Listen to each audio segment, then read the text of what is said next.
સુરતના વેસુ વિસ્તારની કરોડો રૂપિયાની કિંમતની જમીન પચાવી પાડવાના હિન કાવતરા બદલ સ્પેશિયલ ઇકોનોમિક સેલે કુખ્યાત લેન્ડ ગ્રેબર વિનુ માલવિયાની ધરપકડ કરી છે.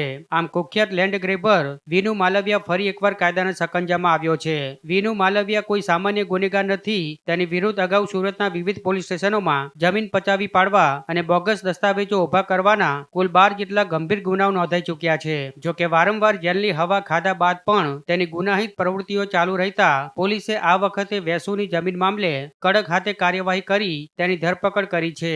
વેસુ ગામના બ્લોક સર્વે નંબર 311-2 વાળી અંદાજે 16,200 ચોરસ મીટર જમીન જે હાલ શ્રી ઓમ રિયાલિટી નામે ભાગીદારી પેઢીની માલિકીની છે, તેને પચાવી પાડવા માટે આરોપી વિનુ માલવિયા અને પ્રતુલ પટેલે મોટું ષડયંત્ર રચ્યું હતું. ફરિયાદી રાજેશકુમાર પટેલના જણાવ્યા અનુસાર આરોપીઓએ સરકારી રેકોર્ડ અને ન્યાયિક પ્રક્રિયાનો દુરુપયોગ કરી જમીન પચાવવા માટે અનેક બનાવટી પુરાવાઓ તૈયાર કર્યા હતા. ત્યારે પોલીસે બંને આરોપીઓ વિરુદ્ધ ગુનાહિત કાવતરું અને છેતરપિંડીની કલમો હેઠળ વધુ તપાસ હાથ ધરી છે.